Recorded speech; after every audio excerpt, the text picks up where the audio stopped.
Bonjour à tous, je me prénomme Cyril.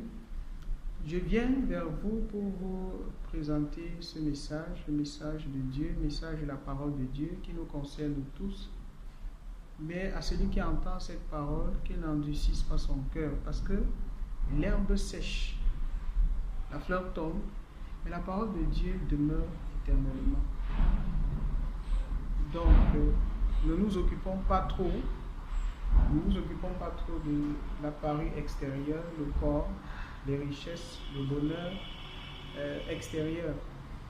En réalité, la réussite d'une vie ne se mesure pas en fonction de si j'ai une famille, si j'ai eu un travail, si j'ai eu un travail ou si j'ai eu quelque chose dans la vie, ou si j'ai créé des entreprises.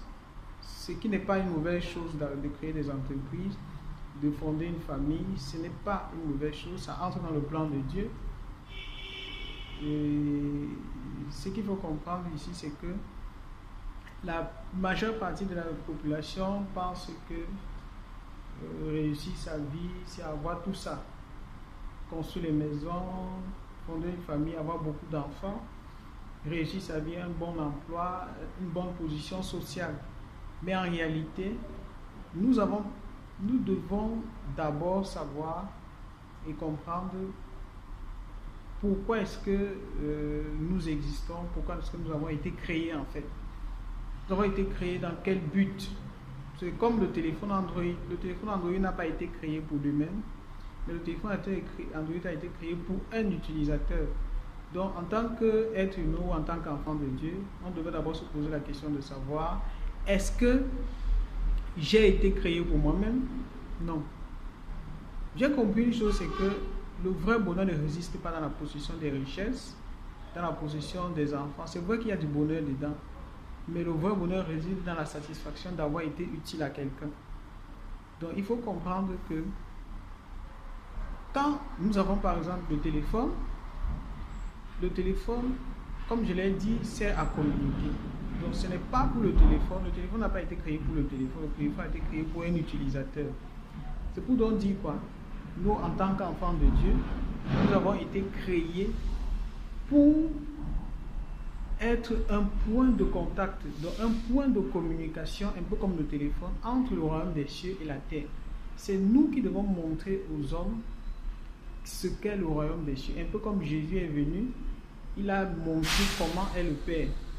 Il a dit: celui qui m'a vu a vu le Père. Donc il a montré ce qu'est la volonté de Dieu dans le ciel, sur la terre. Ça veut dire qu'en tant qu'ambassadeur de Christ, un chrétien qui est un ambassadeur de Christ est là pour établir le contact entre le ciel et la terre. Ça veut dire quoi? Si quelqu'un a soif d'une quelconque délivrance, l'enfant de Dieu, le chrétien, est là pour établir le pouvoir, la gloire, la puissance de Dieu. Il est comme point de contact, comme un instrument pour que la puissance de Dieu se manifeste en fait. Ça veut dire que si je passe mon temps à courir pour mon bien personnel, je serai en train de rater le but pour lequel j'ai été créé. C'est la raison pour laquelle j'ai souvent trop de problèmes et j'ai souvent le stress, le manque de joie, parce que je ne suis pas en train de faire ce pourquoi j'ai été créé. Prenons le cas de l'arbre. L'arbre a été créé pour porter du fruit et son fruit n'est pas consommé par lui-même. Son fruit est consommé par les autres. Et chaque fruit porte en lui-même une semence. Et cette semence pourra encore produire un autre arbre. Donc le but de l'arbre, c'est produire des fruits. Et son fruit produit encore un arbre. Chaque fruit, ainsi de suite, ainsi de suite. Et un arbre produit jusqu'à 1000 fruits. Et un arbre produit toute une forêt. Parce que l'arbre va porter plusieurs semences à la fois. Donc quand Dieu te crée, quand il dit te crée, c'est pour que tu produises tout un peuple. Qu'il voit tout un peuple qui ont cru en Jésus derrière toi. Si tu n'es pas en train de réaliser ça, si tu es plus tenté de courir après les richesses, après l'argent, après ces choses, tu es plus tenté de perdre ton temps. Bon, c'est vrai qu'on n'a pas forcément besoin de Christ pour être riche, mais il faut comprendre que si toi, en tant qu'enfant de Dieu, tu fais ces choses, Parce que la Bible dit chercher premièrement le royaume et la justice de Dieu, et toutes les choses que les païens, le monde cherche, vous seront données par-dessus. Je peux t'affirmer que c'est une chose qui est vraie, c'est une chose qui est réelle, c'est une chose qui est manifeste. Chaque fois que tu vas faire quelque chose dans le but de faire de quelqu'un un disciple de Christ, chaque fois que tu vas apporter l'amour, la patience, la tempérance, la joie, quelque part, lorsque ton comportement va pousser quelqu'un à connaître Christ, à choisir Jésus, je te dis, je peux t'affirmer à 100% que tu seras béni d'une bénédiction qu'aucun homme ne peut avoir, au nom de Jésus.